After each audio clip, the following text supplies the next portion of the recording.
Hello students, welcome back to our YouTube channel. Previous class में हम लोगों ने स्फेरिकल मिरर से रिलेटेड कंप्लीट थ्योरी को कवर कर लिया था। एडवांस इलस्ट्रेशंस हम लोग डिस्कस कर रहे थे, वो भी कंप्लीट हो चुका था।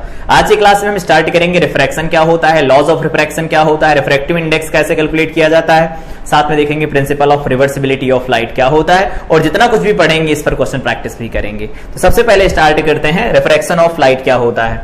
जैसे हम लोगों ने पहले पढ़ा था कि रिफ्रैक्शन क्या होता है, जब हम स्टार्ट किए थे रे ऑप्टिक्स तो वहां पर भी देखा था रिफ्रैक्शन क्या होता है। तो जब कोई लाइट एक मीडियम से दूसरे मीडियम में ट्रेवल करती है तो अपने ओरिजिनल पाथ से डिविएट हो जाती है। एक केस को छोड़कर बाकी डिविएशन हर बार होता है। वो नॉर्मल इंसिडेंस होता है तब डिविएशन नहीं होता, वो उसी तरह से सीधे आर पार निकल जाती है। लेकिन ये ध्यान रखना, विद और विदाउट बेंडिंग अगर लाइट रे किसी मीडियम में ट्रेवल करती है तो वो डिविएट होती है अपने पाथ से। जो डिविएशन का फिनोमिनन होता है इसी को कहा जाता है रिफ्रैक्शन। यहां पर डिफ्रैक्शन अलग है, वो शार्प एजेस या फिर नैरो स्लिट से जब लाइट पास करती तब बेंड होती है जब लाइट, तो उसको डिफ्रैक्शन कहते हैं। लेकिन अगर इंटरफेस पर जाकर के गिरती है, किसी भी मीडियम के इंटरफेस पर जब लाइट रे जाकर के गिरती है दूसरे मीडियम में जाती है तो उस केस में जो बेंडिंग ऑफ लाइट होती है दैट इज रिफ्रैक्शन। तो देखो डेफिनेशन क्या है, डिविएशन और bending of light from their original path while passing from one medium to another is called refraction। जब कोई लाइट रे किसी एक पर्टिकुलर मीडियम से दूसरे पर्टिकुलर मीडियम में जाती है तो अपने पाथ से डिविएट हो जाती है। देखो यहां पर ये इसका ओरिजिनल पाथ था, ओरिजिनल पाथ था, ये अपने देखो पाथ से डिविएट हो गई, इस तरफ मुड़ गई है, ओरिजिनल पाथ से डिविएट हो जाती है। ये डिविएशन होता क्यों है, तो ये डिविएशन होता है, लिखना होगा अपनी नोटबुक में लिख देना, is due to the change in speed of light. जब कोई लाइट रे एक मीडियम से दूसरे मीडियम में जाती है तो उसकी स्पीड कम या ज्यादा होती है। बेसिकली वैक्यूम से अगर किसी अदर पर्टिकुलर मीडियम में जाएगी तो उसकी स्पीड हमेशा स्लो डाउन ही होगी, उसकी स्पीड कम हो जाएगी। लेकिन अगर किसी पर्टिकुलर मीडियम से वैक्यूम में जा रही तो उसकी स्पीड बढ़ जाएगी। यही रीजन होता है कि जो लाइट रे होती है वो अपने ओरिजिनल पाथ से डिविएट हो जाती है, और इसी डिविएशन के फिनोमिनन को ही कहा जाता है रिफ्रैक्शन। तो यहां पर भी वही एक लाइट रे आकर गिरती जिसको हम इंसिडेंट रे कहते हैं, और यहां पर ये इंटरफेस है, ये इंटरफेस हो गया। इस इंटरफेस पर आकर के गिरती तो जिस पॉइंट पर गिरती वो होता है पॉइंट ऑफ इंसिडेंस। तो अगर ये O है तो इस O को कहते हैं हम point of incidence, point of incidence कहा जाता है, पॉइंट ऑफ इंसिडेंस। और ये पॉइंट ऑफ इंसिडेंस के बाद में जो लाइट रे जा रही है, देखो ये इस पाथ पर जा रहे तो इसको कहते हैं रिफ्रैक्टेड रे, इसका ओरिजिनल पाथ था, ये मीडियम 1 है, ये मीडियम 2 है। यहां पर मीडियम किधर की तरफ मुड़ेगी वो डिसाइड करने के लिए हमें यहां पर डिफाइन करना पड़ता है optical density. Optical density, optical density, optical density decide करती है। अब क्या होता है अभी कुछ नहीं कह रहे हैं, बस ऑप्टिकल डेंसिटी ये डिसाइड करती है कि किस मीडियम के अंदर लाइट रे किस तरह से चलेगी। जिस मीडियम की ऑप्टिकल डेंसिटी ज्यादा होती है उस मीडियम में लाइट की स्पीड कम हो जाती है, जिस मीडियम की ऑप्टिकल डेंसिटी कम हो जाती है उस मीडियम में लाइट की स्पीड जो होती है वो ज्यादा हो जाती। ऑप्टिकल डेंसिटी का सीधा ये मतलब, डेंसिटी का मतलब बिल्कुल डेंसिटी से नहीं लगाना, ऑप्टिकल डेंसिटी मतलब जब किसी मीडियम के अंदर लाइट चलेगी तो मीडियम के अंदर लाइट पहले से जिस मीडियम से आ रही थी उस मीडियम के कंपैरिजन में कितनी बढ़ी है या कम हुई है, वो होती है उसकी ऑप्टिकल डेंसिटी। बढ़ती तो कहते हैं कि जो दूसरा वाला मीडियम है वो पहले मीडियम के कंपैरिजन में ज्यादा डेंस है, और अगर ज्यादा हो जाती तो कहते हैं जो दूसरा वाला मीडियम है पहले वाले मीडियम के कंपैरिजन में कम डेंस है, तो वो स्पीड बढ़ेगी, डेंस होगा तो स्पीड कम हो जाएगी। तो रिफ्रैक्शन क्या होता है, आई थिंक पता चला होगा कि जो बेंडिंग ऑफ लाइट होती है from their original path while passing from one medium to another is called refraction. ठीक है, यहां पर भी वही एंगल बनते हैं, कुछ खास नहीं है, इनको लिखना चाहो तो लिख लो। यहां पर जो आई है ये क्या है, angle of incidence, angle of incidence, incidence class 10th में भी पढ़ा होगा तो बेसिक आइडिया होगा, जस्ट इंफॉर्मेशन के लिए लिख लेते हैं। ये जो आर होता है इसे कहते हैं angle of refraction, angle of refraction. Refraction को शॉर्टकट में इस तरह से हम दिखाएंगे। रिफ्लेक्शन को कैसे दिखाते थे, तो रिफ्लेक्शन को ऐसे लिखा जाता था, और यहां पर रिफ्रैक्शन को हम ऐसे दिखाएंगे, रिफ यहां पर आर लगाएंगे। तो रिफ्रैक्शन और रिफ्लेक्शन को लिखने का शॉर्टकट तरीका रहेगा पूरे इस यूनिट के अंदर। तो ये ओरिजिनल पाथ से डेविएट हुई, इसी को कहा हम लोगों ने ये है रिफ्रैक्शन। ठीक, रिफ्रैक्टिव इंडेक्स क्या होता है पहले इसे पढ़ लेते हैं। अभी जिसे कहा ऑप्टिकल डेंसिटी, ऑप्टिकल डेंसिटी को ही कहा जाता है refractive index. Refractive index basically ये बताता है हमें कि अगर एक मीडियम से दूसरे मीडियम में लाइट ट्रेवल करती है, मान लेते हैं ये है इंटरफेस, यहां पर लाइट रे आकर के गिरती है और अपने पाथ से डिविएट हो जाती इस तरह से, यहां पर नॉर्मल है, ये नॉर्मल ड्रॉ किया गया है, ये नॉर्मल ड्रॉ किया गया, ये ऐसा नॉर्मल है। यहां पर एक मीडियम, यहां दूसरा मीडियम है, इधर से लाइट आ रही है, इधर की तरफ जा रही, ये है मीडियम 1, मीडियम 1, और इसे कहा जाता है मीडियम 2, मीडियम 2। अगर इस मीडियम 1 में वेलोसिटी या स्पीड v1 मान लेते हैं, इसमें स्पीड v2 मान लेते हैं, दोनों में स्पीड मान लिया। अब अगर दोनों में स्पीड हमने ऐसी एज्यूम कर ली है तो रिफ्रैक्टिव इंडेक्स को देखो डिफाइन कैसे किया जाता है। रिफ्रैक्टिव इंडेक्स जो लिखा जाता है वो कैसे लिखते हैं refractive index? Refractive index basically इन दोनों के लिए अगर हम डिफाइन करते हैं तो इस तरह से लिखा जाता है, मीडियम 2 में गई तो स्पीड हो गई v2, मीडियम 1 में है तो स्पीड है v1। तो क्या लिख सकते हैं यहां पर रिफ्रैक्टिव इंडेक्स लिखा जाता है speed of light in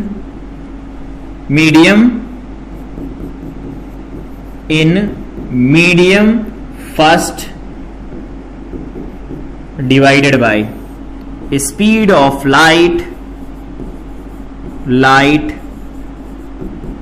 in medium second, इस तरह से हम इसे लिखते हैं। रिफ्रैक्टिव इंडेक्स का बेसिकली ये फार्मूला होता है, मतलब दोनों मीडियम में लाइट की स्पीड निकालो, उनको डिवाइड करो, जिस फैक्टर के साथ वो बढ़ती या कम होती उसी को हम रिफ्रैक्टिव इंडेक्स कहते हैं। बेसिकली जो रिफ्रैक्टिव इंडेक्स होता है यहां पर ये रिलेटिव रिफ्रैक्टिव इंडेक्स होता है, रिलेटिव रिफ्रैक्टिव इंडेक्स होता है,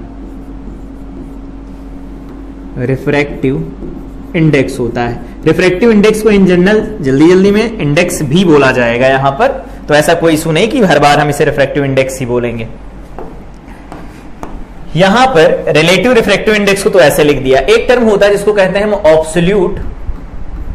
ऑब्सोल्यूट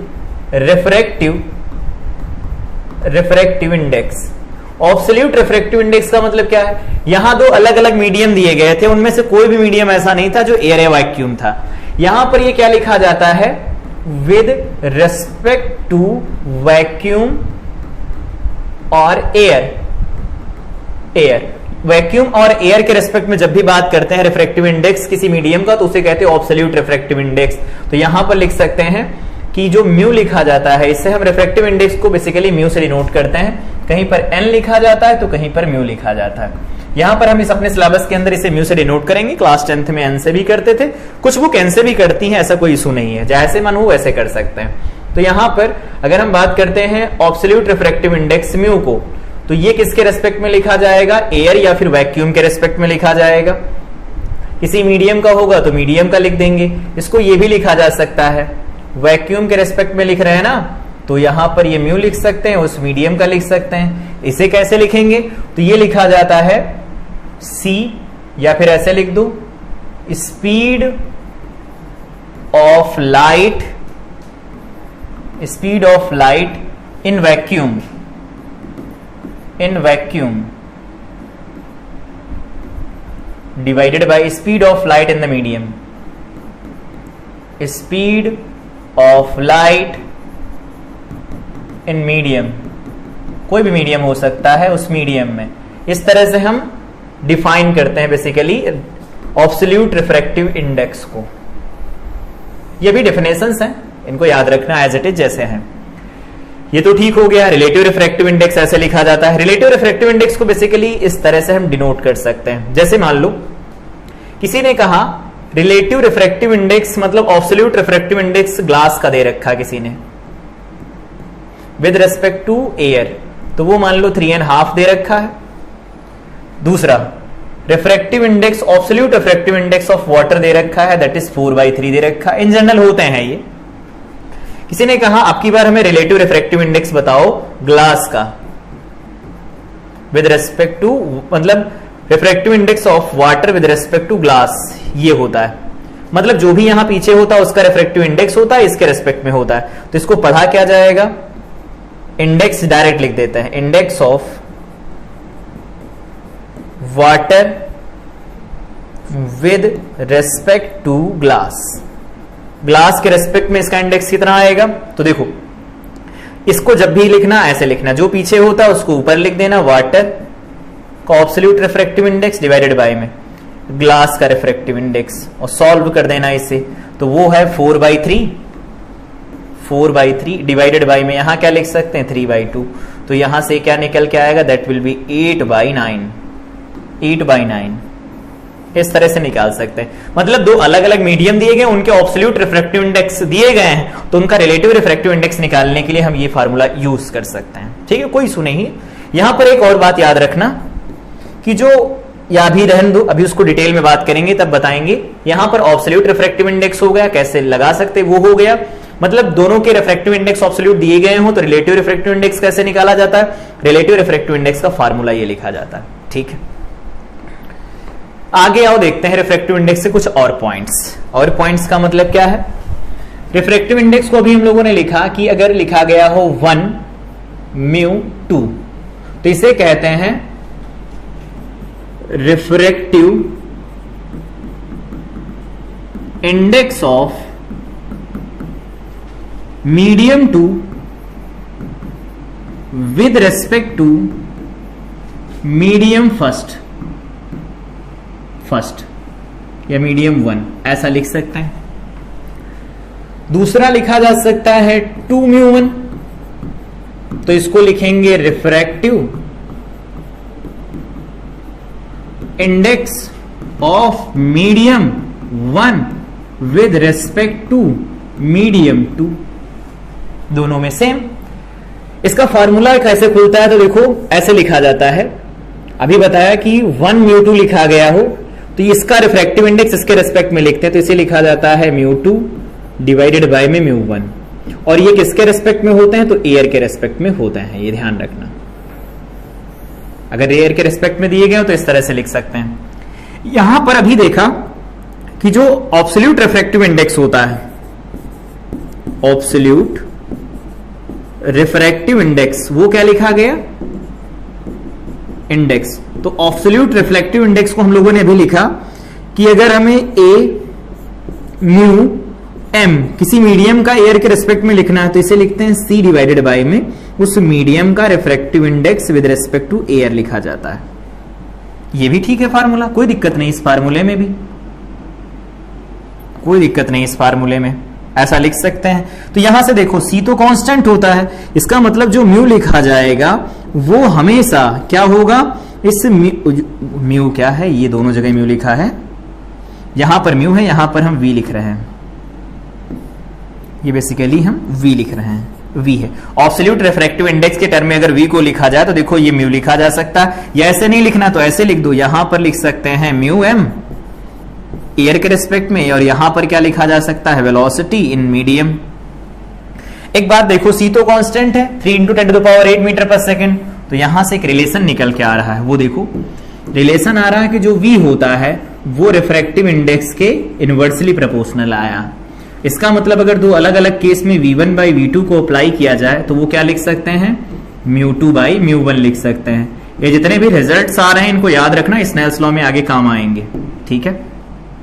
और एक और बात होती है, यहां पर v = में क्या लिखा जाता है, v = में f × में लैम्डा लिखा जाता है। अगर वेव में पढ़ा होगा तो वेव में पढ़ा होगा, स्पीड ऑफ वेव है ये, स्पीड ऑफ वेव नेचर भी है, ऐसा नहीं कि हम पूरा पार्टिकल नेचर ही रे मान करके पढ़ रहे हैं। अगर वेव नेचर भी कंसीडर करें तो v = f लैम्डा लिखा जाता है। तो उस केस में यहां पर लिख सकते हैं v1/v2 इज इक्वल टू में एफ इंटू में लैम्डा 1 और एफ इंटू में लैम्डा 2। अब ये सोच रहे होंगे यहां पर F1 F2 क्यों नहीं लिखा? तो फ्रीक्वेंसी किस पर डिपेंड करती है? सोर्स पर डिपेंड करती है। वेव चैप्टर में पढ़ा होगा और हम लोगों ने स्टार्ट किया था तब भी देखा था। तो फ्रीक्वेंसी बेसिकली सोर्स डिपेंडेंट होती है। सोर्स जो भी है वो तो फिक्स है, उसको कुछ हो ही नहीं रहा है, ना उसको हम डिस्टर्ब कर रहे हैं। तो फ्रीक्वेंसी जैसी आ रही थी एक मीडियम में, दूसरे मीडियम में फ्रीक्वेंसी सेम जाएगी। तो यहां पर जो स्टेटमेंट है ना, यहां पर लिखना होगा, लिख देना, जितने भी पैरामीटर्स होते हैं रिफ्रैक्शन में,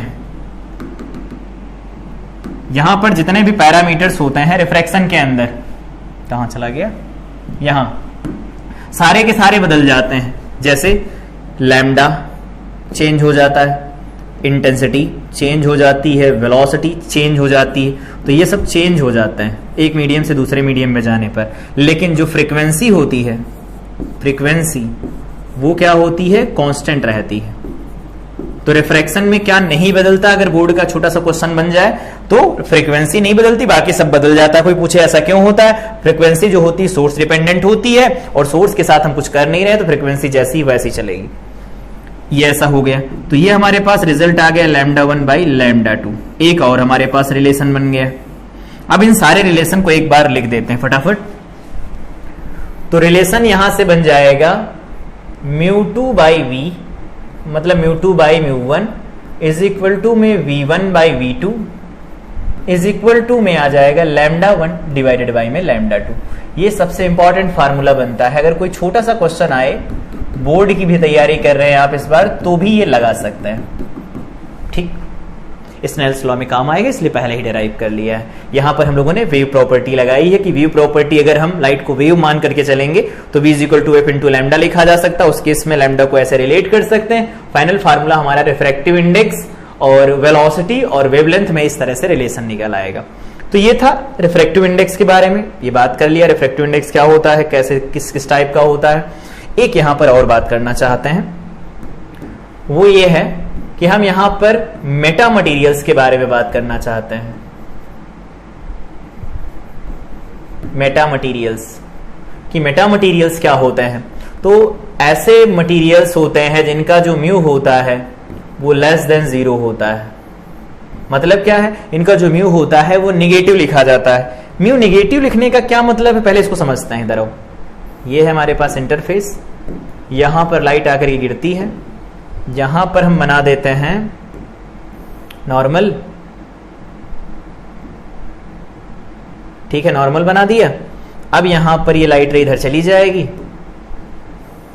इधर चली जाएगी। नॉर्मल केस में ऐसा होता है, लेकिन जो मेटा मटेरियल्स होते हैं उनमें लाइट रे इस तरफ से जाती है, इतना ऐसा कुछ होगा। देखो, तो यहां पर ये एंगल ऑफ इंसिडेंस आई होता है, यहां पर ये लाइट रे है, इसके इधर मेजर करते हैं। ये हम लोगों ने इधर से इधर लिखा, तो ये वाला इधर से इधर, लेकिन ये एंगल इधर से इधर बनता है, ये एंगल, तो ये एंगल आर बनता है। तो आर देखो निगेटिव आ रहा है कि नहीं आ रहा। तो अगर यहां पर हम एयर मान लेते हैं और यहां पर मान लेते हैं कोई म्यू है, यहां पर तो म्यू की वैल्यू 1 होती है, तो उस केस में क्या लिखा जा सकता है? साइन आई, या भी इसको लिखना हो तो लिख सकते हैं, वैसे लिखना चाहो तो लिख लो, क्योंकि यहां पर जो वैल्यू बनने वाली है म्यू की वैल्यू, ये वाली म्यू की वैल्यू वो लेस देन 0 बनेगी।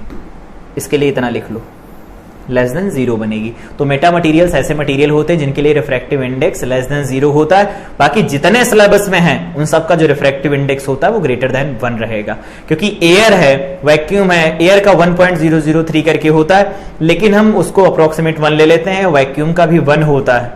इसका मतलब इसके अलावा जितने भी होते हैं उनका रिफ्रैक्टिव इंडेक्स 1 से ज्यादा होगा, क्योंकि उसमें जब भी लाइट रे एंटर करेगी उनकी जो स्पीड होगी, स्पीड ऑफ लाइट, वो कम हो जाएगी। मेटा मटेरियल्स निगेटिव रखते हैं वैल्यू रिफ्रैक्टिव इंडेक्स की, थोड़ा याद रखना है इसके बारे में, स्नेल्स लॉ में देखेंगे। लॉज ऑफ रिफ्रैक्शन, पहला लॉ क्या कहता है? पहला लॉ कहता है the incident ray, the normal to the interface at the point of incidence and the refracted ray lie in the same plane. कोई दिक्कत नहीं, लिख सकते हैं क्या कि अगर हमारे पास ये इंटरफेस बना हो, ये इंटरफेस बना हो ऐसे,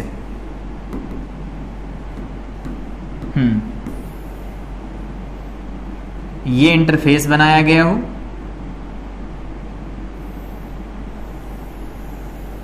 ऐसे बनाते हैं, ज्यादा बेटर लगेगा। ये इंटरफेस बनाते हैं और एक दूसरा इंटरफेस बनाते हैं। कोशिश है 3D में दिख जाए, बाकी बन जाएगा तो अच्छा है, नहीं तो लॉ तो जानते हैं क्लास 10 से भी, उसमें कोई इशू नहीं है। ये है इंटरफेस वाली लाइन, ऐसे दिख रहा होगा। एक प्लेन इस तरह से बना है, दूसरा प्लेन इसके ऊपर बना हुआ है, ठीक है। अब यहां पर लाइट रे इंसिडेंट करवानी है। एक लाइट रे यहां से चल करके यहां आके गिरती है, ठीक है। यहां पर हमें नॉर्मल ड्रॉ करना पड़ता है, नॉर्मल ड्रॉ करेंगे। इसको सीधे जाना चाहिए था, देखो सीधे जाना चाहिए था, पर नहीं जाएगी, सीधे अपने पाथ से डेविएट होगी। तो जब अपने पाथ से डेविएट होगी तो मान लेते हैं इधर की तरफ चली गई, इधर की तरफ चली गई, ऐसा कुछ हुआ इसके साथ, ये ऐसा हुआ। तो जब लाइट रे इधर से इधर की तरफ जाएगी तो इसमें देखो क्या हो रहा है। यहां पर देखो ये है plane of incidence, plane of incidence, incidence.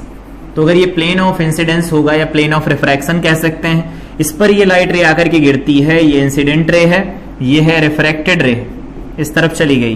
तो इसमें एक बात यहां से देख सकते हैं कि ये वाली किस प्लेन में आ रही है, तो ये वाली इस प्लेन ऑफ इंसिडेंस में है, ये वाली लाइट रे।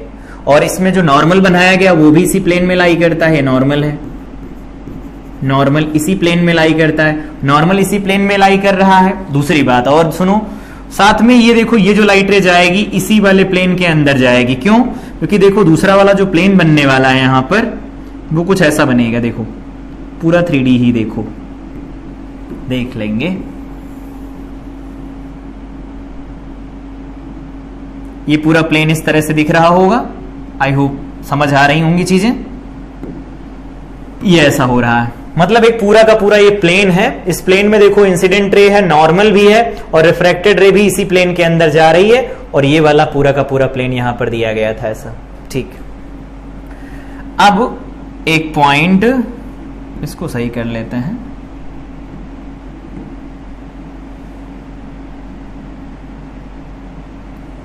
ठीक, यहां पर कहा है कि तीनों के तीनों सेम प्लेन में लाई करते हैं, तो इसके अलोंग यूनिट वेक्टर आई है, एन है और आर है।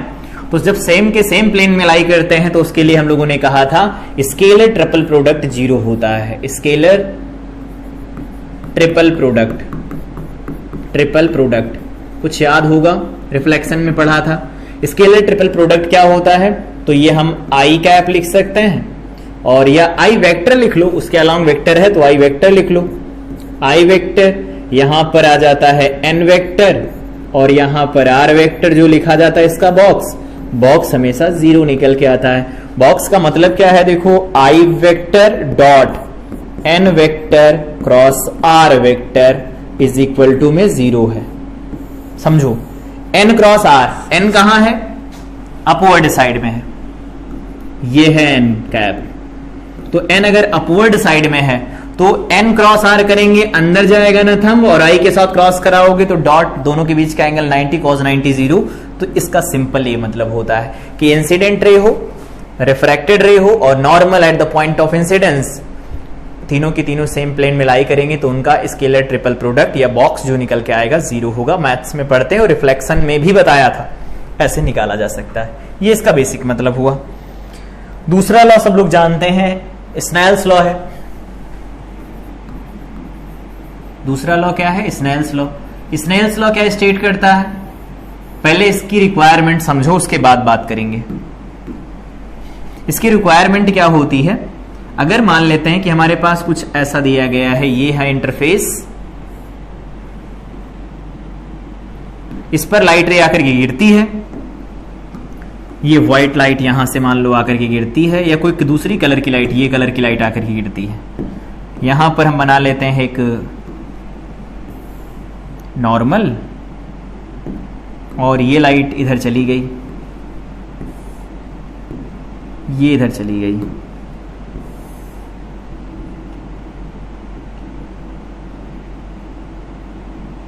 ये इधर चली गई लाइट।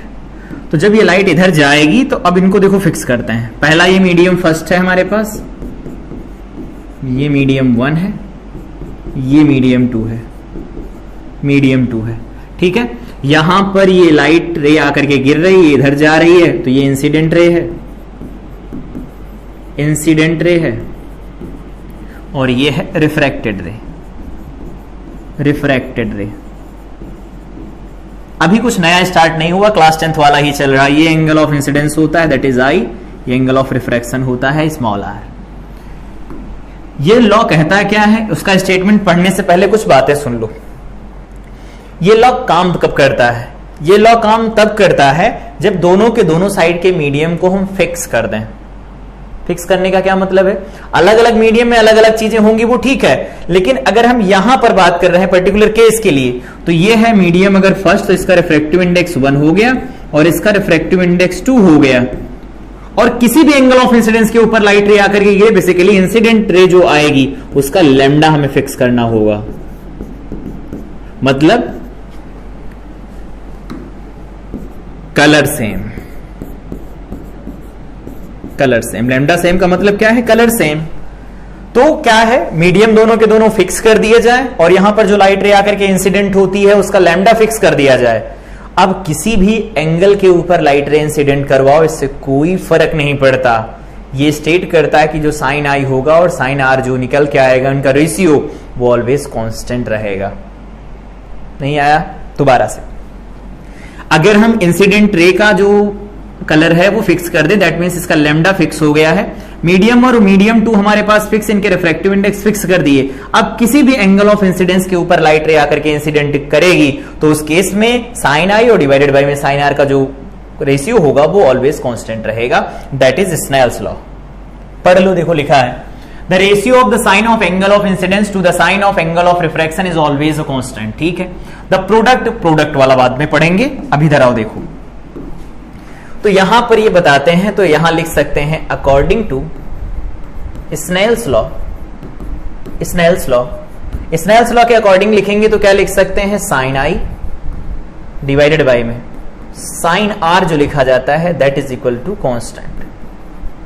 कांस्टेंट लिखा जाता है, और ये जो कांस्टेंट होता है ना, तो ये म्यू रिलेटिव ही होता है, रिलेटिव रिफ्रैक्टिव इंडेक्स होता है और कुछ नहीं होता है। क्या मतलब ये कि ये साइन आई लिखा गया है यहां पर और ये साइन आर है, इज इक्वल टू में कांस्टेंट में म्यू रिलेटिव। म्यू रिलेटिव कैसे लिखा जाता है, दूसरे का लिखना पहले के रिस्पेक्ट में, तो इसे लिख सकते हैं हम म्यू 2 डिवाइडेड बाय में म्यू 1।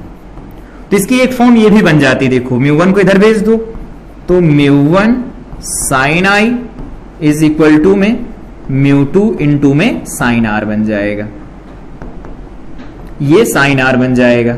तो इस तरह से भी दूसरी फॉर्म लिखी जा सकती है, और इसी को देखो यहां पर स्टेट किया गया है कि the product of the refractive index and the sine of angle made by the ray with the normal at the incident is constant for a given ray in both the media. कोई given ray होगी मतलब lambda fix होगा, दोनों medium के अंदर ये constant आएगा। तो यहां से ऐसा लिख सकते हैं mu I sine theta I is equal to में कांस्टेंट, ये हमारे पास कांस्टेंट निकल के आता है। तो इस तरह से दोनों फॉर्म को रिलेट किया जा सकता है। पहला क्या है, कह रहे हैं साइन आई डिवाइडेड बाय में साइन आर जो होगा वो कांस्टेंट निकल के आएगा, वो कांस्टेंट होता है म्यू रिलेटिव के बराबर। साथ में दूसरा जो स्टेटमेंट है इनका, वो कहते हैं कि रिफ्रैक्टिव इंडेक्स साथ में जो एंगल ऑफ जो साइन लिखा जाता है and the sine of angle made by the ray with the normal, उसी मीडियम के अंदर जो निकल के आएगा वो ऑलवेज कांस्टेंट रहेगा। ठीक है, ये होता है स्नेल्स लॉ। लेकिन ध्यान रखना, स्नेल्स लॉ लिखते टाइम एक चीज का विशेष ध्यान रखना है कि नो TIR, पूरा लिख देते हैं, no total internal reflection, total internal reflection. अगर टोटल इंटरनल रिफ्लेक्शन नहीं हो रहा है तब का केस है ये। अगर टोटल इंटरनल रिफ्लेक्शन हो गया तो उस केस में स्नेल्स लॉ हम लगाएंगे, पर वो रिजल्ट सही नहीं देगा। तो ध्यान ये रखना है कि जब भी स्नेल्स लॉ हम लगा रहे होंगे, तो अगर मल्टीपल लेयर्स पर भी लगा रहे हो, 2 से ज्यादा मीडियम हो, फिर भी हम इसे यूज कर रहे हो, तब हमें ये याद रखना पड़ेगा कि जब भी हम इसे यूज करें TIR नहीं होना चाहिए, टोटल इंटरनल रिफ्लेक्शन नहीं होना चाहिए। पता लगे हम पहले लेयर पर यूज कर रहे हैं, लास्ट लेयर पर चले गए यूज करने, बीच में कहीं TIR हो गया तो लाइट पहुंची ही नहीं लास्ट वाले लेयर पर और हम लगा रहे हैं वहां पर स्नेल्स लॉ, तो ऐसा नहीं होना चाहिए। ठीक, तो ये हो गया लॉज ऑफ रिफ्रैक्शन, जिसमें स्नेल्स लॉ देख लिया, साथ में यहां पर देख लिया लॉज ऑफ रिफ्रैक्शन में स्नेल्स लॉ, और दूसरा पहला लॉ तो है ही, तीनों की तीनों सेम प्लेन में लाई करते हैं। इसको थोड़ा रिलेट करते हैं, वेक्टर फॉर्म में लिखने की कोशिश करते हैं इसे। वेक्टर फॉर्म रिप्रेजेंटेशन पूरा सेपरेट क्लास में देखेंगे, लेकिन इसको वेक्टर फॉर्म में रिप्रेजेंट करना हो तो कैसे रिप्रेजेंट कर सकते हैं। तो इसके अलावा अगर यूनिट वेक्टर लिया जाए EI कैप, जो कि हम लोग लेते हैं हर बार, यहां पर लिया जाता है ER कैप और यहां पर लिखा जाता है N कैप। अगर ऐसा लिख दिया जाए तो इसे देखो लिख क्या सकते हैं, μ1 साइन कब आता है, जब क्रॉस कराया जाता है। किसका किसका क्रॉस करवा देते हैं, तो EI, ये I है, क्रॉस N कैप करवाया जाए तो ये तो वेक्टर इधर है, देखो ये वाला वेक्टर, इसका क्रॉस इसके साथ कराएंगे तो क्या आएगा यहां पर साइन, साइन कितना निकल के आएगा, ये हमारे पास देखो कितना, देखो ये I है तो ये वाला जो एंगल बन जाएगा that will be pi minus I, तो ये बन जाएगा साइन पाई माइनस आई। तो इसका अगर हम क्रॉस करवाएंगे तो यूनिट वेक्टर 1 और यहां पर बन जाएगा साइन पाई माइनस आई, तो पाई माइनस आई साइन आई बन जाएगा। इसका मतलब यहां पर हम लिख सकते हैं EI cap cross N cap is equal to में μ2 लिखा जा सकता है, इनटू में दूसरा कब आएगा, R कब आएगा, तो R किसका किसका क्रॉस करवा दिया जाए, तो इसमें देखो क्रॉस की डायरेक्शन कहां है, तो ये डायरेक्शन अपर साइड है, तो यहां पर अगर इसकी डायरेक्शन हम लिखना चाहते हैं तो इसकी डायरेक्शन क्या आएगी, ये इधर है, ये दूसरा वेक्टर इधर की तरफ है। फिर से ये वेक्टर इधर है, दूसरा वेक्टर ये है, तो दोनों का अगर हम क्रॉस कराएंगे ER cap cross N cap, तो यहां लिख सकते हैं ER cap cross N cap अगर करवाओगे तो ये भी बाहर की तरफ डायरेक्शन देगा और ये होगा वेक्टर फॉर्म में लॉ ऑफ रिफ्रैक्शन। तो स्नेल्स लॉ को वेक्टर फॉर्म में डिनोट करना हो तो इस तरह से डिनोट कर सकते हैं, अदरवाइज इस तरह से तो हम इसे याद करेंगे। साथ में ध्यान ये रखना है टोटल इंटरनल रिफ्लेक्शन नहीं होना चाहिए जब स्नेल्स लॉ हम यूज कर रहे हो।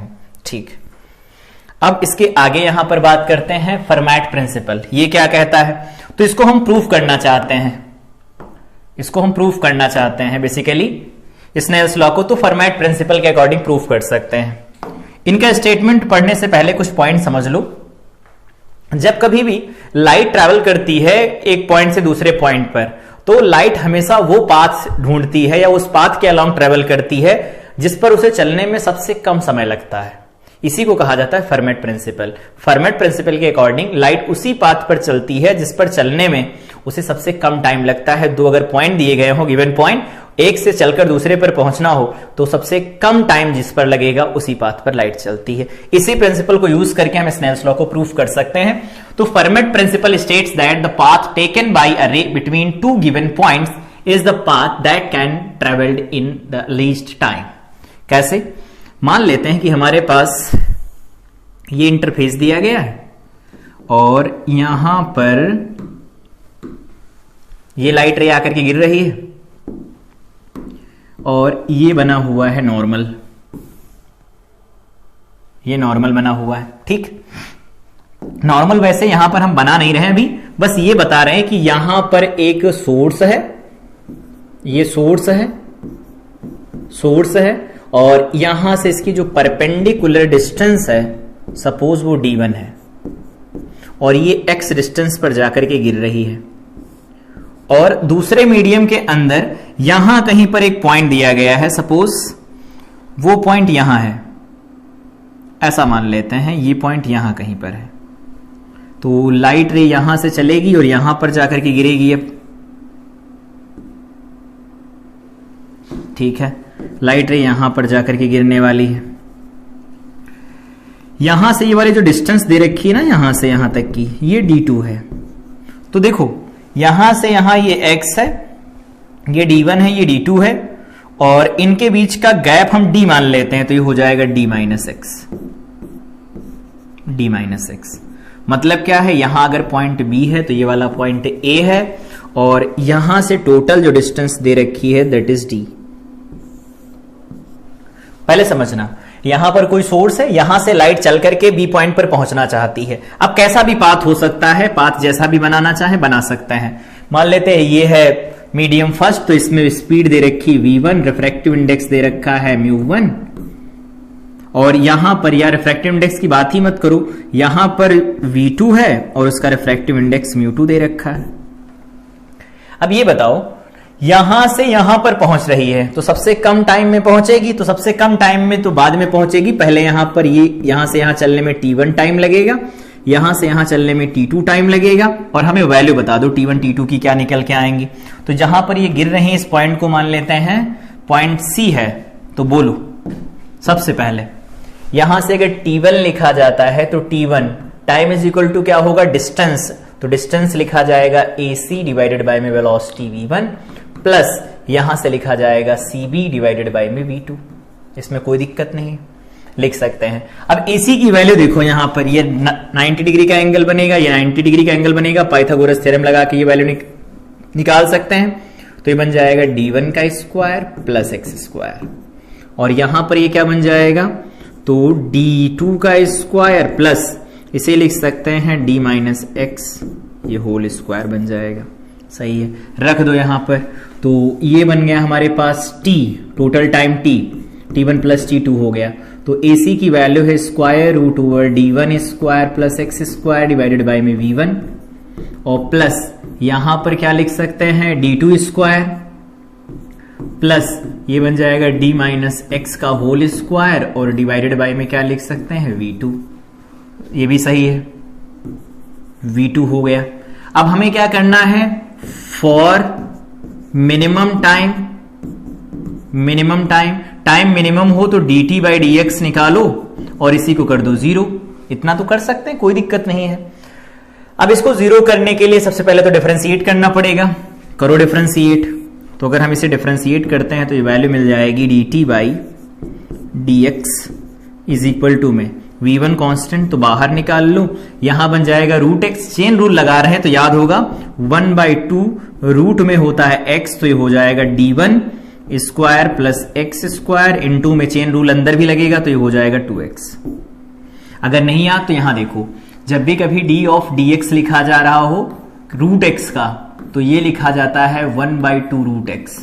तो देखो यही तो लिखा है 1/2 रूट x, और यहां x नहीं था तो चेन रूल लगा लिया, साथ में प्लस लगा लेंगे, सॉल्व करो आगे तो 1/v2 बन जाएगा। यहां पर ये बनेगा 1/2 रूट के अंदर क्या लिख सकते हैं, d2 square plus d minus X का होल स्क्वायर, इनटू में यहां पर आओगे तो क्या लिख सकते हैं इस वाले को, तो इस वाले को लिखा जा सकता है सबसे पहले पूरा का पूरा आ जाएगा 2, यहां से लिख सकते हैं d माइनस एक्स, और फाइनली -1 भी आएगा। हो गया चेन रूल के हिसाब से डिफरेंशिएशन। अब इसी को करना है 0 और इसे ठीक कर लेना है। तो पहले जो चीजें कटने वाली उनको काट दो।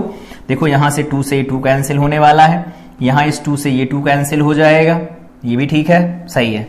वहां पर माइनस है, देखो तो ये माइनस है तो इसे उधर ले जाएंगे तो प्लस हो जाएगा।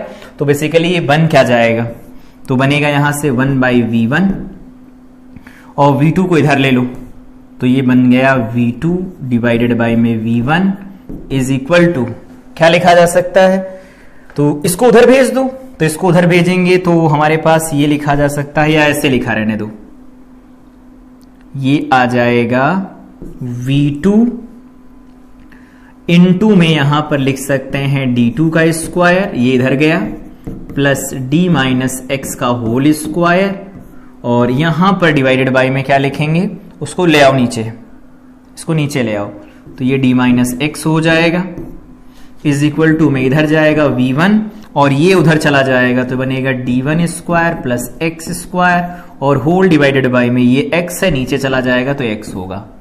देखो कौन सी चीज क्या है, सबसे पहले ये बताओ ये क्या लिखा है, d2 square plus d minus X का होल स्क्वायर डिवाइडेड बाय में d माइनस एक्स, ठीक है। तो ये वैल्यू लिखी गई है, और कुछ कटा तो है नहीं, कुछ कटा नहीं है। हम यहां से देखो ये एंगल ऑफ इंसिडेंस I होगा तो इसको एंगल ऑफ इंसिडेंस I लिख सकते हैं, हाँ लिख सकते हैं, और यहां पर ये R होगा तो ये वाला एंगल भी R लिखा जाएगा। साइन I की वैल्यू बोल दो यहां से, sine I is equal to लिखा जाएगा परपेंडिकुलर, तो बनेगा x डिवाइडेड बाय में स्क्वायर रूट ओवर यहां से लिख सकते हैं d1 square plus X square, और साइन आर की वैल्यू क्या लिख सकते हैं, तो साइन आर यहां से देखो निकल के आएगा सामने परपेंडिकुलर, तो d minus X divided by में square root over d minus X का whole square plus d2 square बन जाएगा। सही है।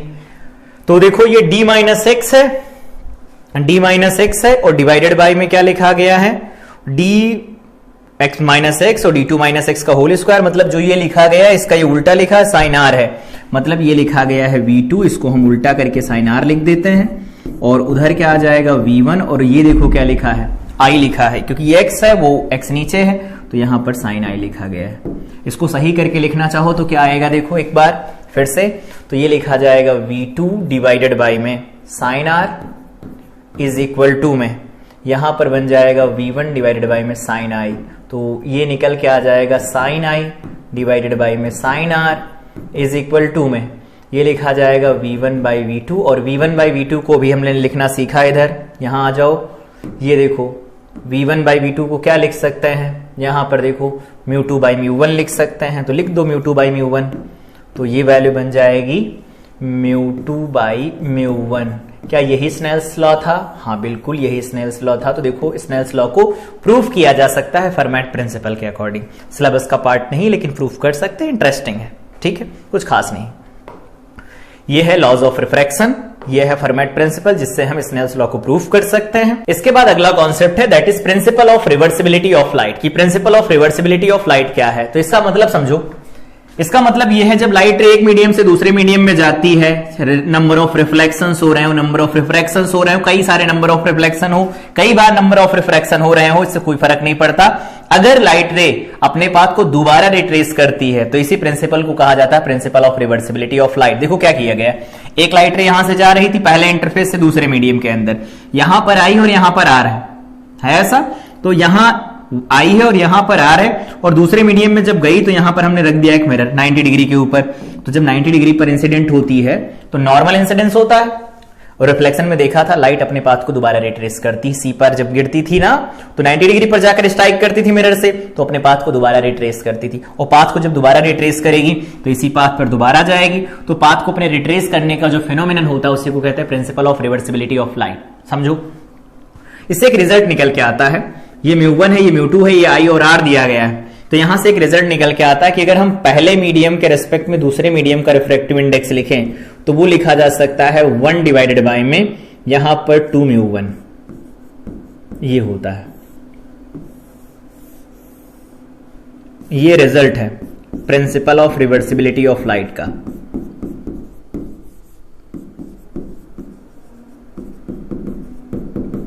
Principle of reversibility of light, principle of reversibility of light से एक रिजल्ट निकल के आता है कि हम पहले मीडियम के रेस्पेक्ट में अगर दूसरे मीडियम का रिफ्रैक्टिव इंडेक्स लिखते हैं तो वो होता है 1 बाई पहले मीडियम का refractive index with respect to दूसरे मीडियम के, ऐसा लिखा जा सकता है। Principle of reversibility of light में कुछ खास नहीं, इतना याद रखना है कि लाइट अगर एक से ज्यादा रिफ्रैक्शन करने के बाद अगर वापस से अपना पाथ दोबारा से रिट्रेस करने लगे, पूरा का पूरा पाथ रिट्रेस होना चाहिए, तो उस केस में कहेंगे यहां पर हाँ प्रिंसिपल ऑफ रिवर्सिबिलिटी है ये।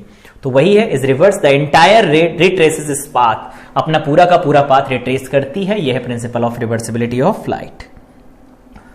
अगला है स्पेशल केस। स्पेशल केस में वही जैसे वहां केस बने थे वैसे यहां पर बनेंगे। पहला क्या होता है, when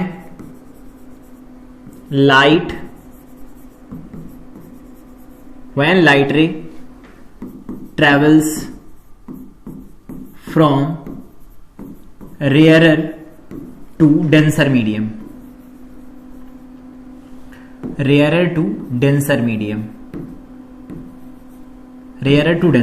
अगर light ray rarer to denser जाती है तो क्या होता है, देखो, तो अगर हमारे पास ये इंटरफेस है, यहां पर लाइट रे आकर के गिर रही है और रेयरर टू डेंसर जा रही है, तो रेयरर टू डेंसर जा रही तो यहां पर एंगल आई बनेगा, यहां पर रेयरर है और यहां पर डेंसर है, म्यू डी दिया गया है, यहां पर स्नेल्स लॉ लगा लो, क्या दिक्कत है, तो स्नेल्स लॉ लगाएंगे तो लिख सकते हैं म्यू आर, ऐसे लिखो mu R sine I is equal to में म्यू डी साइन आर बन जाएगा। ठीक है, यहां से साइन आर की वैल्यू बोलो, sine R is equal to लिखा जाएगा म्यू आर डिवाइडेड बाई में म्यू डी, इनटू में साइन आई लिखा जाएगा।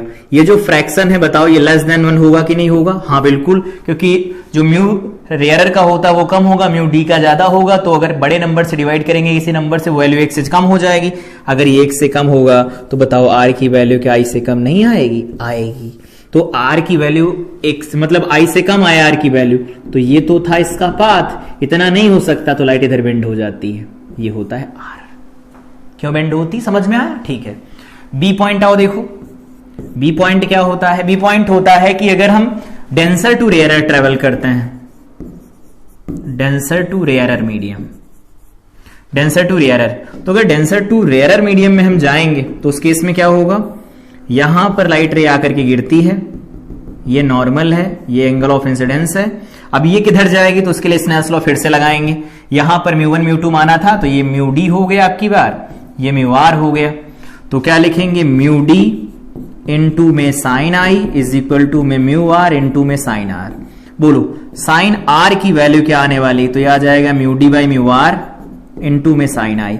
Mu D by mu R 1 से बड़ा आ गया ना, 1 से बड़ा आया तो यहां से आर ग्रेटर देन क्या आएगा? आई।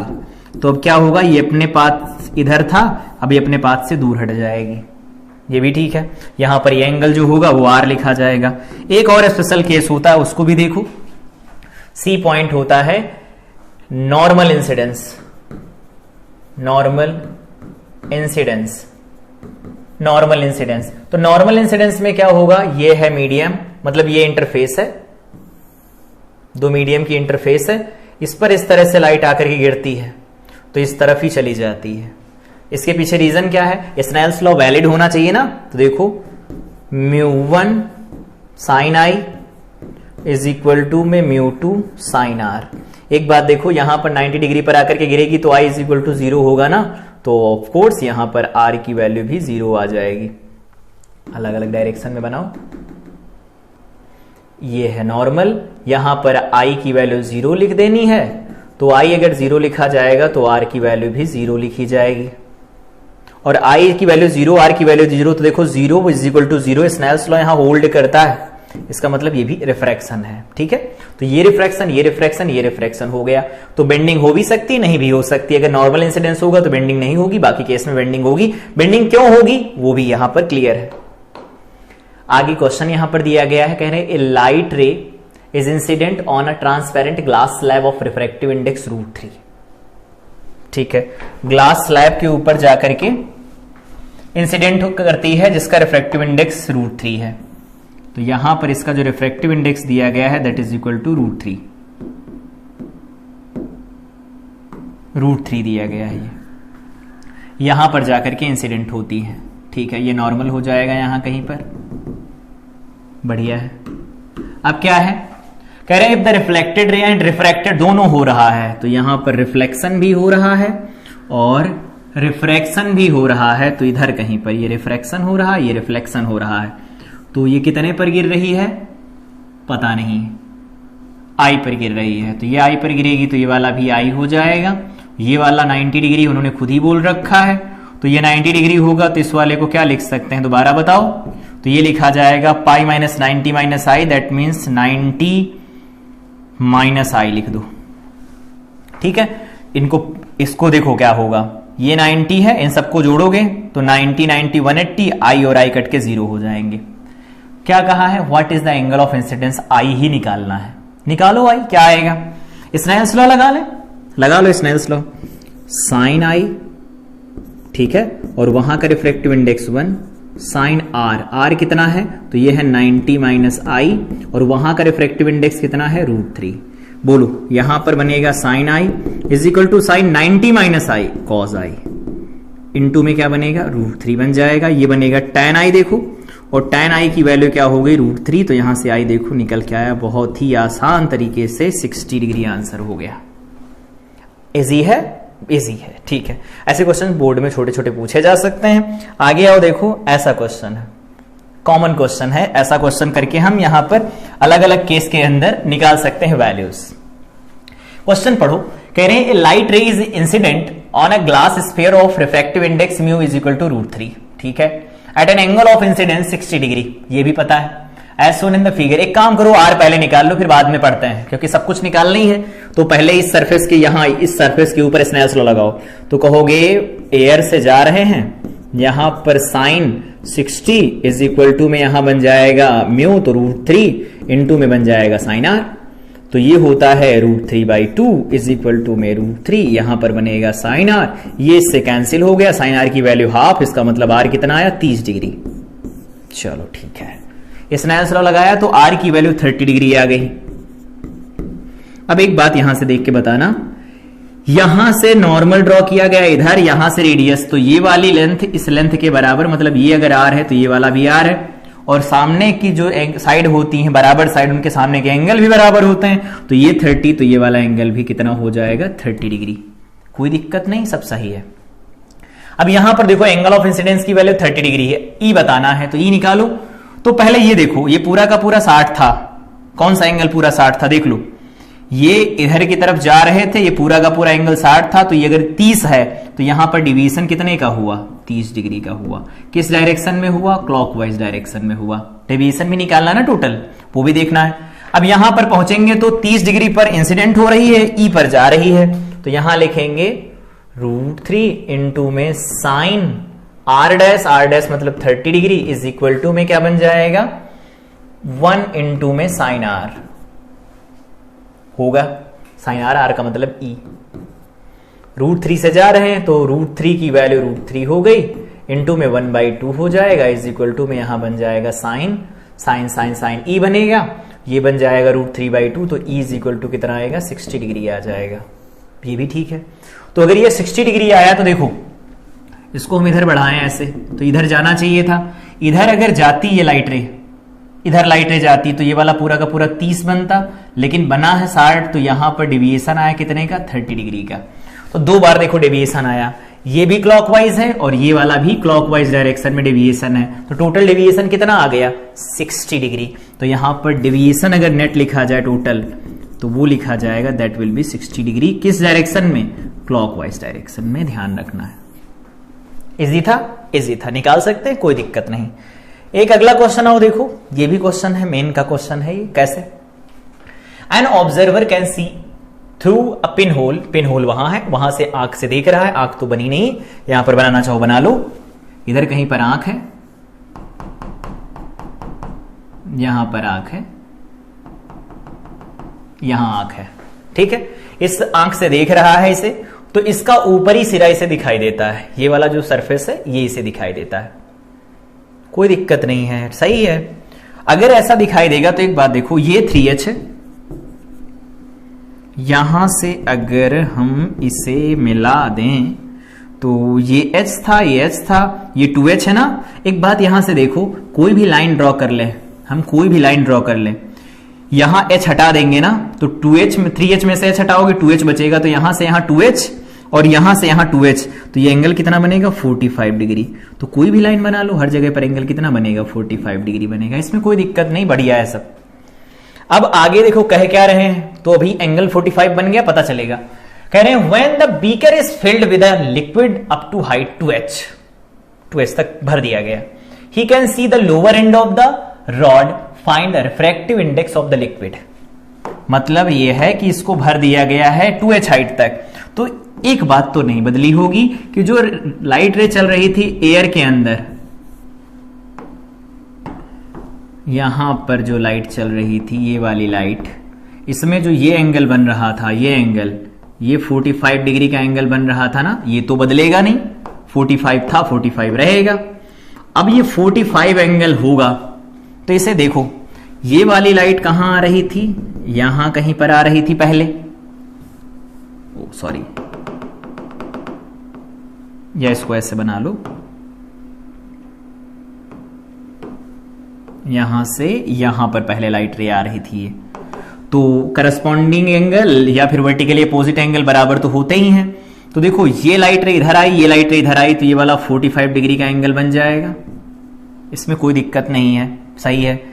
45 क्यों बनेगा, क्योंकि ये H है, 2H मतलब ये H है, यहां से यहां तक ये H हो गया, और यहां से यहां तक का ये H है ही, क्योंकि 2H है टोटल इसका डायमीटर। हमें बताना क्या है, कह रहे हैं इसका रिफ्रैक्टिव इंडेक्स म्यू बता दो। बता दो क्या दिक्कत है, कैसे बता सकते हैं।